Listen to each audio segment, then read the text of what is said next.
Let me start with something uncomfortable. Right now, at this exact moment, you're surrounded by objects you haven't touched in months. Your closet holds clothes you forgot existed. Your garage stores equipment for hobbies you abandoned years ago. Your bank account reflects subscriptions you don't remember signing up for. And your calendar shows commitments that drain you rather than energize you. So here's what I need you to consider. What percentage of your existence actually belongs to you? Not the version of you that tries to impress colleagues. Not the you that fulfills family expectations. Not the you that chases benchmarks society planted in your brain before you could think for yourself. The real you. The one buried under decades of shoulds and supposed tos and what will people thinks. Henry David Thoreau confronted this exact crisis in 1845.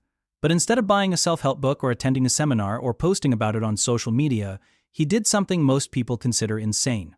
He walked into the woods alone. Built a cabin with his bare hands. Lived on almost nothing for 2 years. And he didn't do this because he hated humanity or wanted to play survivalist or needed content for his outdoor adventure blog. He did it because he recognized something terrifying about the world around him. Everyone was sleepwalking through existence, working themselves to death for things they didn't want. Living in houses too big for their actual needs, wearing masks so thick they forgot what their real face looked like. Thoreau called this phenomenon quiet desperation. And if you think that phrase sounds dramatic, look around your office tomorrow. Count how many people are genuinely excited about their lives versus how many are just waiting for Friday. Check their eyes when they talk about their jobs. Listen to the resignation in their voices when they describe their daily routine. That's the desperation Thoreau identified. It's quiet because nobody screams about it. Nobody protests in the streets demanding their life back. They just accept it, normalize it, call it being an adult. Tell themselves that everyone feels this way. And then they die. Having spent 40 years in jobs they tolerated, in homes that impressed neighbors they barely knew, pursuing promotions they didn't actually want. Thoreau looked at this pattern and asked a question that should keep you awake tonight. What if everything you think you need is actually a chain around your neck? That house you worked so hard to afford, those designer items in your closet, that luxury vehicle in your driveway, that prestigious job title on your business card. What if all of these things aren't symbols of success, but symptoms of entrapment? Consider this reality. The average person spends 40 to 50 hours per week earning money, then spends their evenings and weekends maintaining the things that money bought, cleaning the oversized house, servicing the expensive car, organizing the overflowing closets, planning how to pay next month's bills. Where in the cycle do you actually live? When do you do something purely because it brings you joy rather than because it maintains your lifestyle? Thoreau recognized that most people are working themselves to exhaustion to pay for prisons they built themselves. You take a job you dislike because it pays well enough to cover the mortgage on a house in a good neighborhood. But you only need that good neighborhood because you're trying to prove something to people whose opinions shouldn't matter. You only need that high salary because you've accumulated expenses that seemed necessary but were actually optional. You only need that prestigious position because somewhere along the way, you started believing your job title defined your worth. This is voluntary slavery. Nobody forced you into these chains. You put them on willingly. One purchase at a time, one commitment at a time, one should at a time, until one day you wake up and realize you're trapped in a life you never consciously chose. Here's the part that makes this truly painful. You probably already know this. Somewhere deep inside, you've felt it.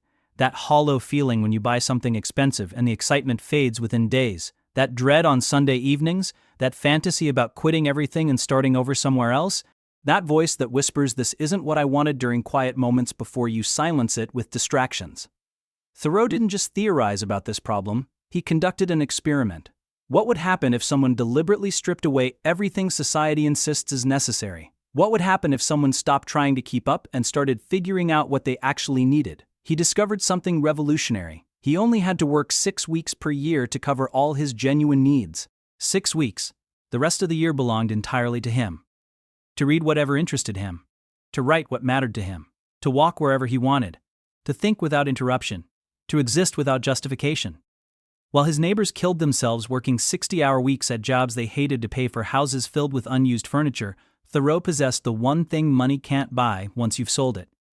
Complete freedom over his time. Now here's what makes his discovery even more significant. Thoreau wasn't poor, he wasn't uneducated. He came from a decent family, he had opportunities, he could have pursued wealth and status like everyone expected, but he looked at that path and saw it clearly for what it was. A treadmill. You run faster and faster, but never arrive anywhere meaningful.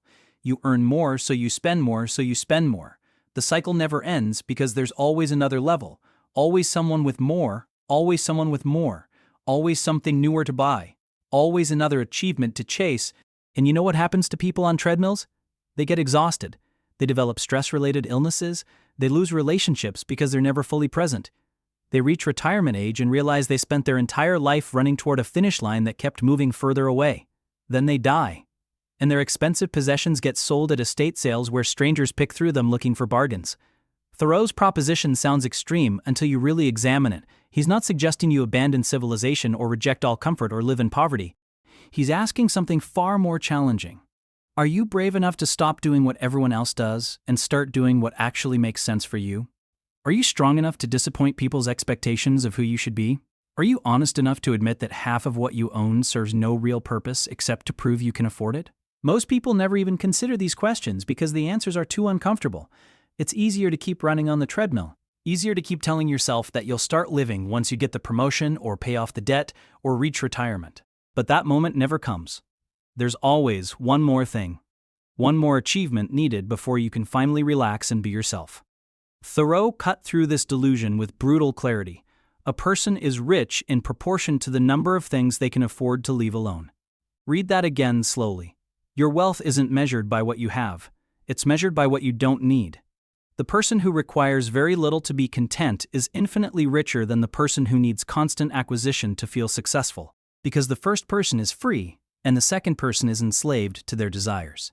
This isn't philosophy. This is mathematics.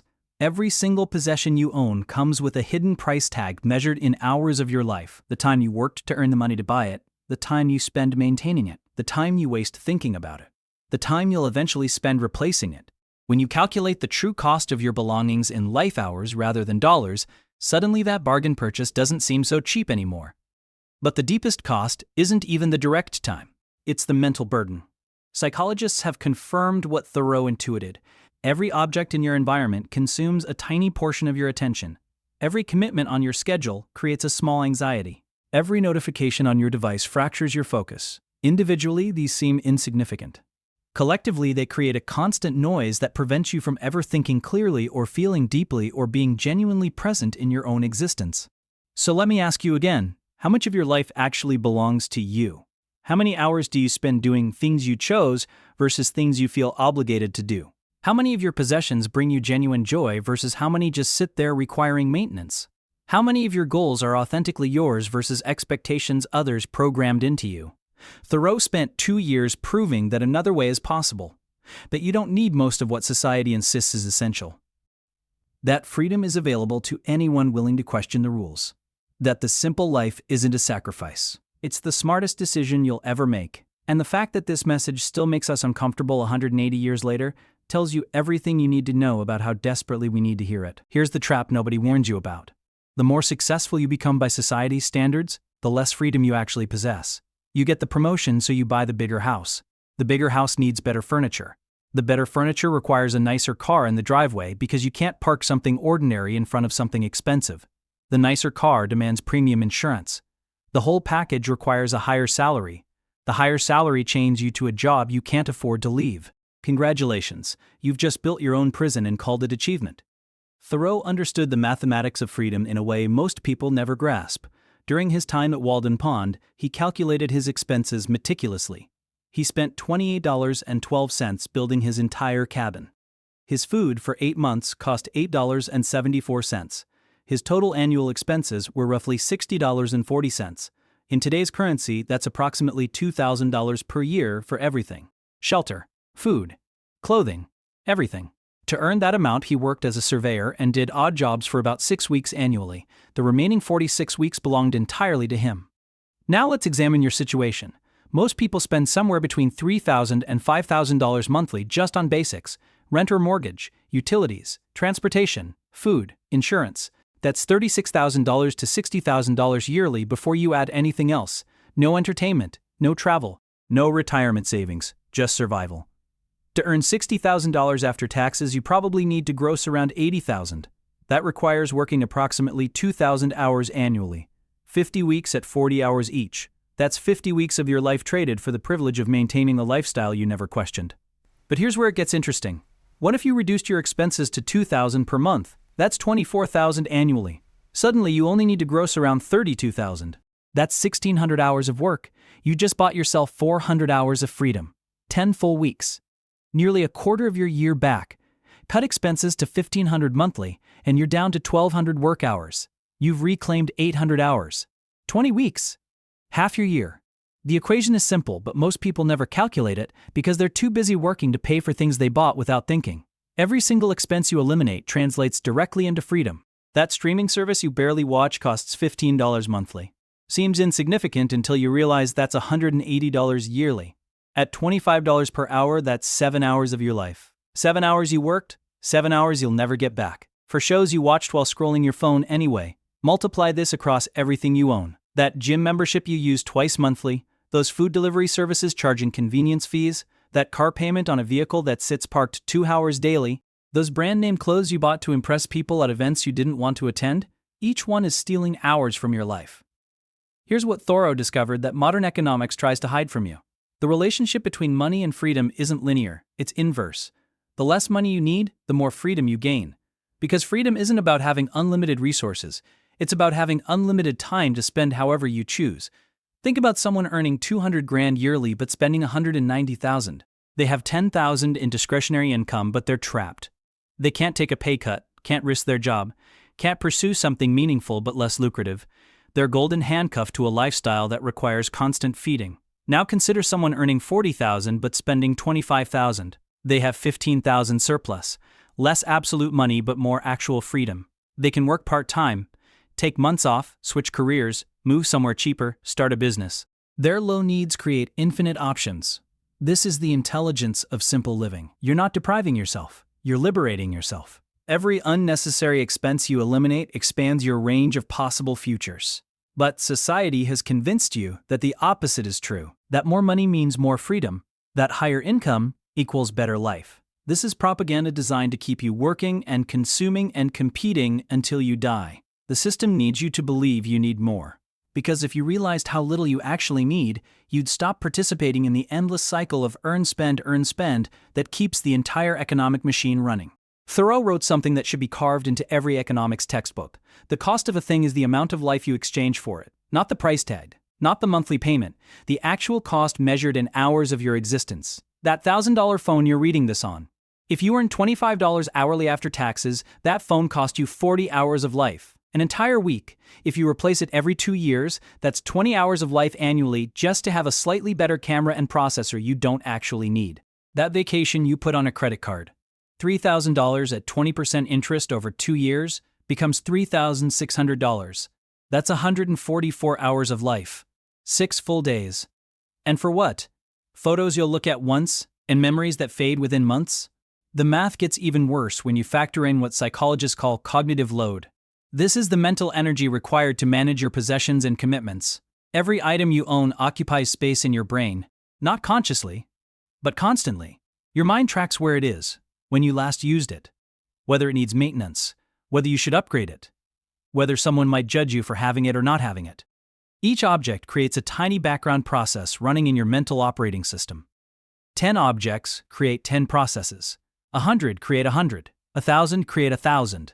Your brain becomes so overloaded managing your stuff that you have no mental capacity left for deep thinking, for presence, for actually experiencing your life instead of just organizing it. Thoreau lived with radical simplicity partly to free his mind. He owned almost nothing, so his attention belonged entirely to him. He could spend entire days reading one book deeply instead of skimming 20 books shallowly. He could observe a single pond for hours and notice patterns invisible to people rushing past. He could write without the constant anxiety of bills and obligations and maintenance tasks pulling his focus away. This is the hidden gift of simplicity, mental clarity. When your external life is simple, your internal life can be complex and rich. When your external life is complex, your internal life becomes chaotic and shallow. Most people have this backwards. They accumulate complexity externally thinking it will create richness internally. Then they wonder why they feel scattered and distracted and unable to focus on anything meaningful. Let me show you how this works practically. Person A earns $90,000 yearly but spends $80,000 to $5,000. They have $5,000 surplus but they need that job desperately. They can't say no to overtime. Can't reject projects they hate. Can't demand better treatment. Can't take risks. They're trapped by their own success. Person B earns $45,000 but spends $30,000. They have $15,000 surplus. When their boss demands they work weekends, they can refuse. When they're offered a promotion requiring relocation, they can decline. When they discover a passion project that pays poorly, their lower needs create higher autonomy. This is the paradox that drives consumer culture insane. The path to freedom isn't earning more, it's needing less. But advertising exists specifically to prevent you from realizing this. Every commercial you see is designed to create artificial needs, to convince you that you're incomplete without their product, that your life is inadequate with your current possessions, that happiness is always just one more purchase away. Thoreau saw through this con completely. He recognized that most human wants aren't natural. They're manufactured. Nobody inherently needs a luxury vehicle. Nobody innately desires designer clothing. Nobody naturally craves status symbols. These wants are created by observing others and absorbing messages telling you that your worth depends on what you own. Remove yourself from that environment and those wants disappear. Thoreau proved this. When he stopped comparing himself to others and stopped consuming media telling him what he should want, his desires simplified dramatically. He discovered he needed almost nothing to be content. Shelter, food, meaningful work, time to think, connection with nature.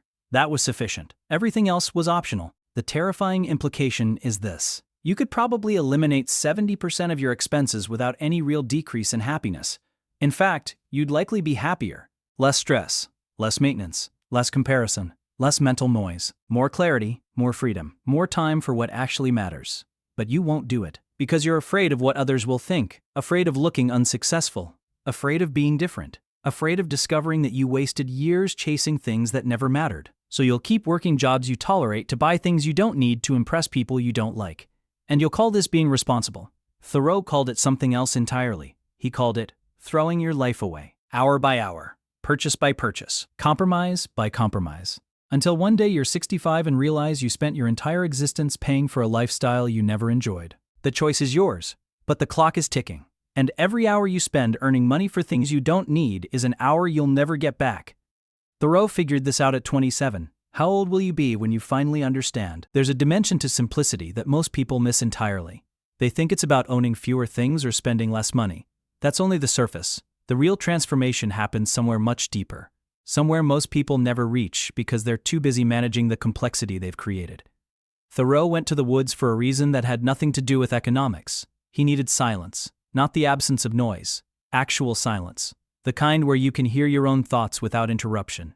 The kind where your mind can wander freely without being hijacked by notifications or obligations or the constant low-grade anxiety of modern existence. When was the last time you experienced that? Not 5 minutes between meetings. Not a brief moment before sleep. Real, sustained silence where your consciousness could go wherever it wanted without external demands pulling it back. For most people, the answer is never. They've never experienced genuine mental quiet because they've never created the conditions for it to exist.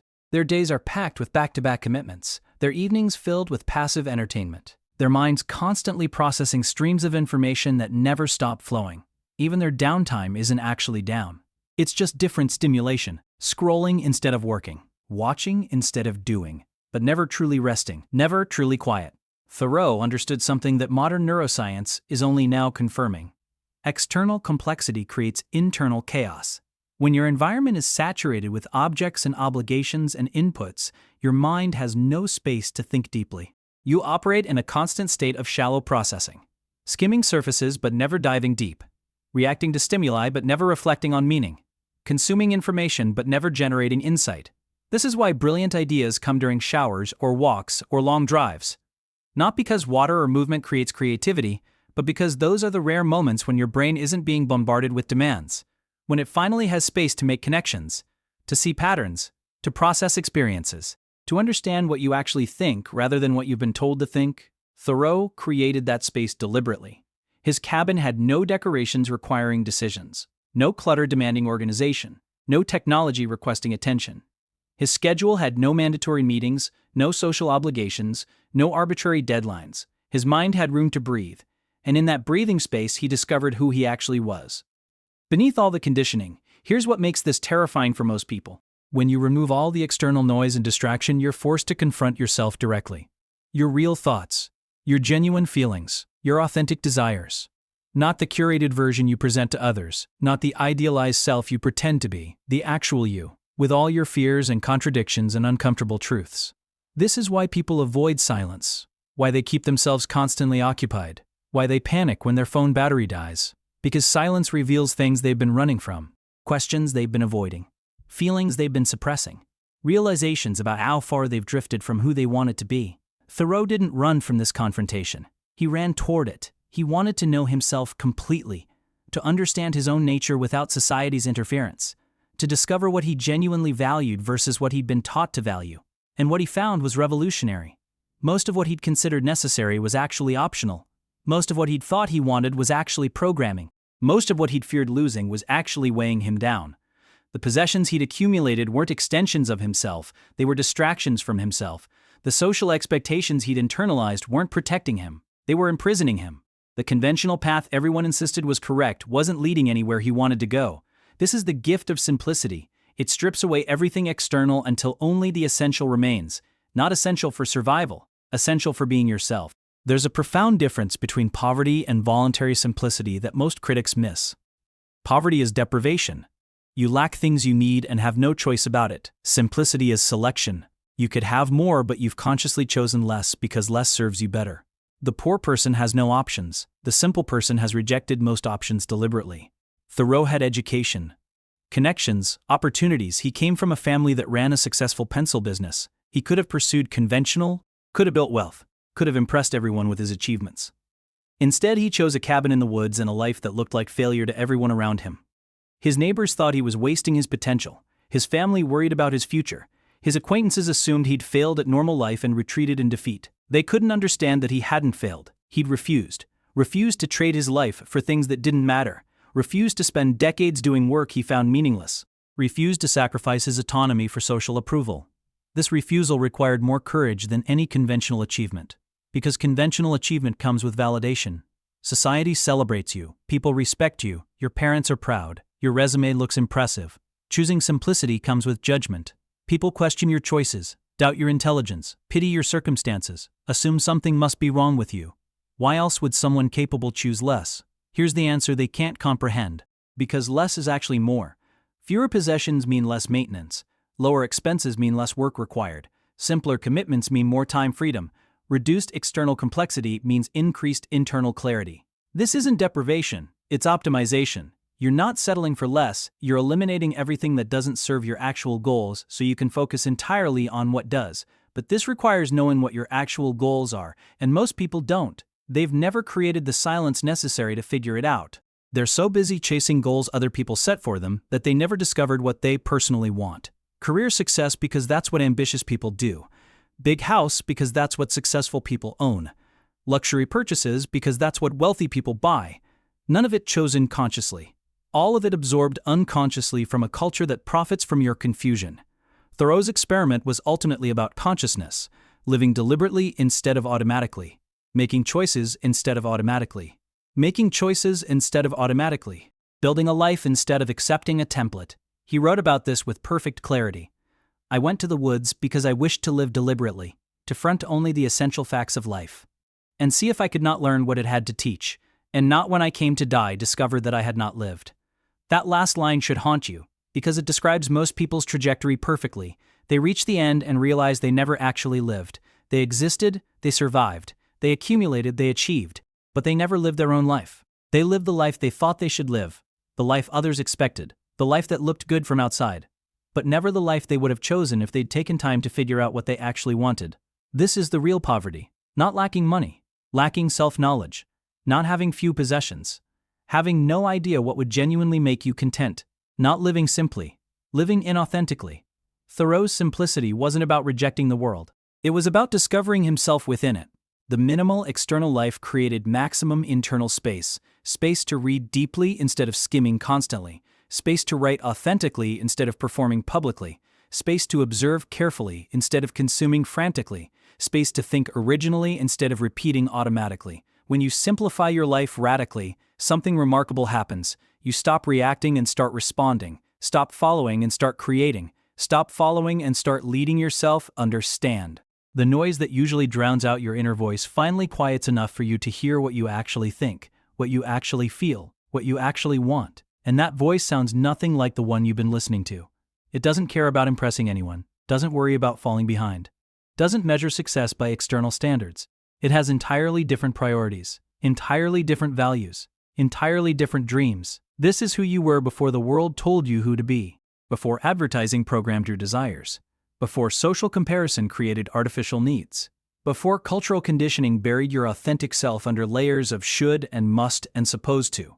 Thoreau spent 2 years excavating that authentic self, stripping away everything false until only truth remained. And what he discovered was both liberating and challenging. Liberating because he realized how little he actually needed to be content.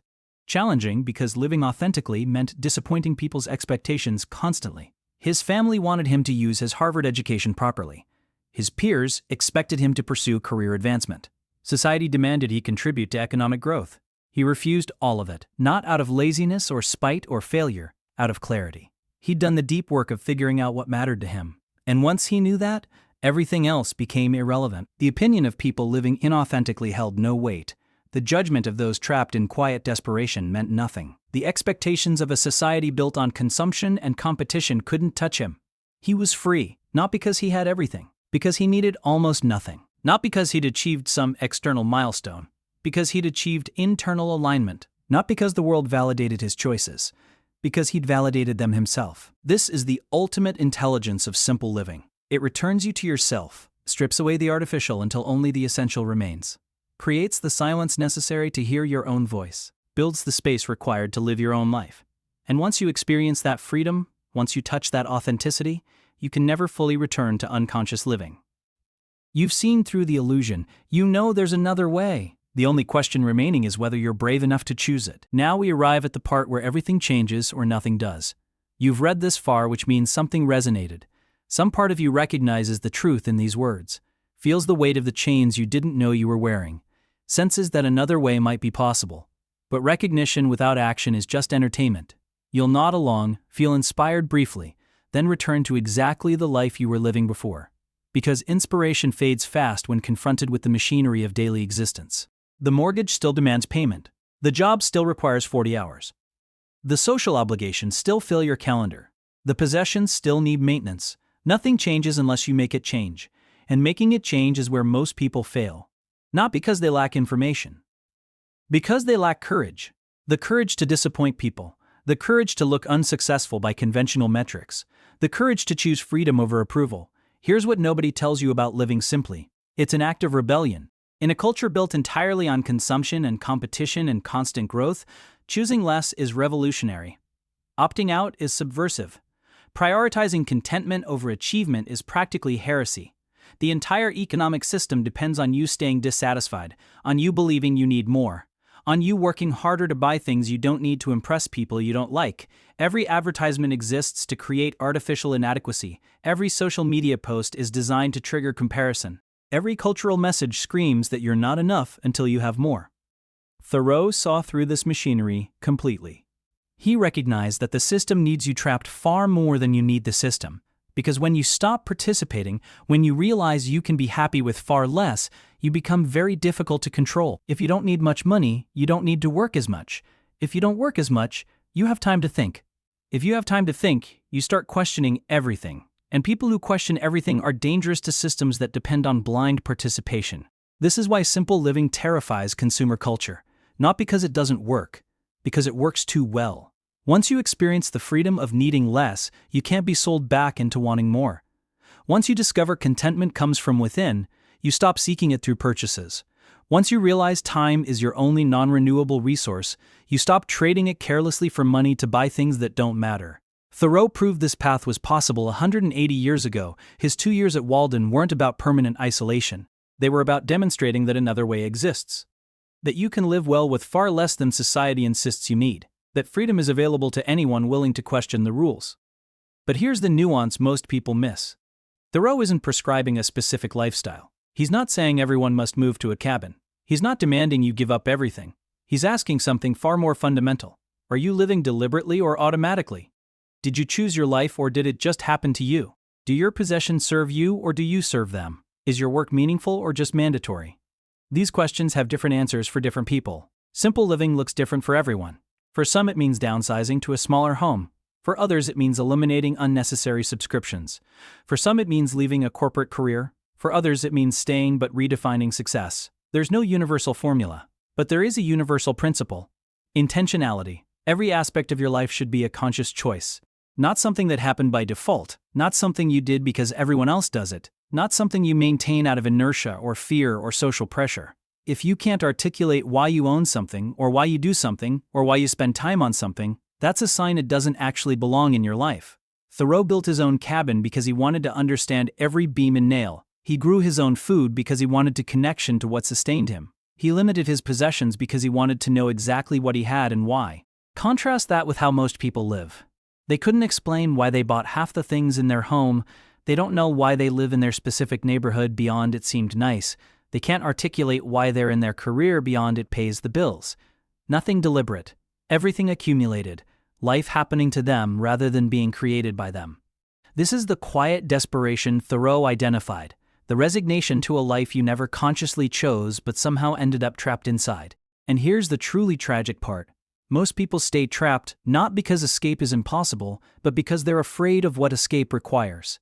It requires admitting you've been wrong, that the path you've been on wasn't taking you anywhere you wanted to go, that the achievements you worked for don't actually matter, that the possessions you accumulated are just weight, that the image you've cultivated is just performance. That's a devastating realization. So instead, people double down, buy more, achieve bigger. Anything to avoid confronting the possibility that they've been running in the wrong direction. Thoreau had news for these people. The direction doesn't matter if you're on the wrong path. Working harder just gets you further from where you actually want to be.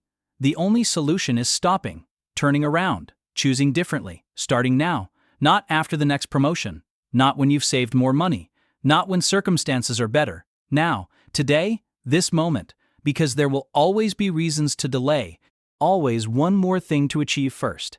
Always better timing around the corner. That's the trap. That's how you end up 65 having lived someone else's life. Thoreau understood that the perfect moment never arrives on its own. You create it.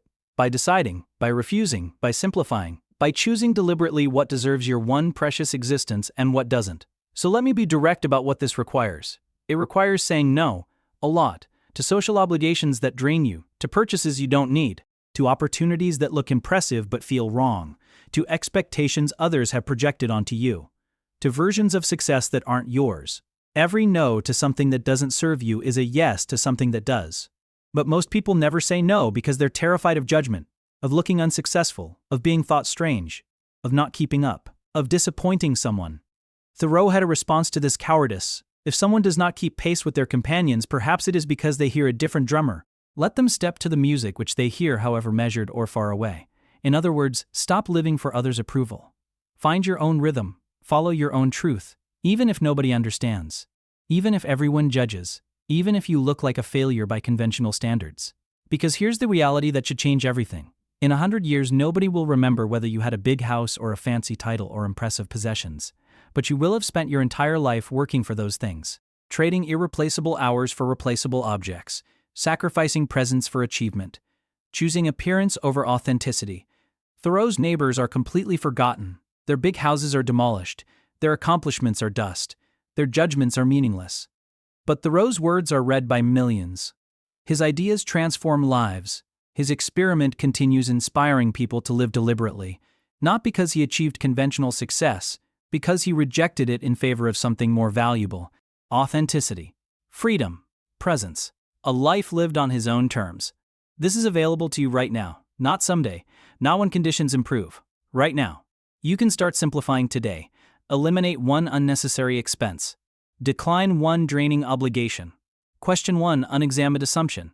Each small choice compounds. Each no to complexity is a yes to clarity. Each reduction in external demands creates expansion in internal freedom. You need to start changing something today. Because the alternative is reaching the end of your life and realizing you never started. You waited for permission that never came. You sought conditions that never arrived. You hoped for courage that never appeared. Meanwhile, your one chance at existence slipped away while you were busy maintaining a lifestyle you never questioned. Thoreau's message isn't complicated. Simplify. Not as a suggestion, as an urgent mandate. Your life is happening now. Not after retirement, not once you've achieved enough. not when you finally feel ready. Now, and every moment you spend maintaining complexity you didn't choose is a moment you'll never recover. So here's the final question, the one that matters more than any other. When you're lying on your deathbed reviewing your existence, will you feel grateful for the things you owned, or resentful about the life you didn't live? Will you celebrate the impressive career, or mourn the moments you missed? Will you value the respect of people who didn't matter or regret disappointing yourself? Thoreau knew his answer. He lived deliberately. He chose consciously. He simplified radically. And when his experiment ended, he returned to society with something nobody could take from him: the absolute certainty that freedom is possible, that you need far less than you think, that the simple life isn't sacrifice. It's the smartest decision you'll ever make. Now you know too. The only question is whether you're brave enough to act on it, whether you'll keep reading inspiring words then returning to unconscious living, or whether something finally breaks. Whether this is the moment you stop accepting and start choosing. Stop accumulating and start eliminating. Stop performing and start living. The path is clear. Thoreau walked it, proved it works. Left detailed instructions. The cabin is metaphorical, but the principle is universal. Strip away everything that doesn't serve your authentic life. Keep only what genuinely matters. Live deliberately instead of automatically. Choose freedom over approval. That's it. That's the entire message. Simple to understand, difficult to implement, impossible to regret. Your life is waiting. Not the life others expect. Not the life that looks impressive. Your actual life. The one buried under decades of should and must and supposed to. The one that emerges when you finally create space for it. Thoreau found his in the woods. You'll find yours wherever you choose to look. But you have to look. You have to choose. You have to start. Right now. Today. This moment. Before another year disappears into obligations you never questioned. Before another decade passes, maintaining a life you never designed. Before you run out of time and realize you never actually lived. Simplify. The smartest decision you'll ever make. The only decision that truly matters. The difference between existing and living. Between surviving and thriving. Between a life that happened to you and a life you created deliberately.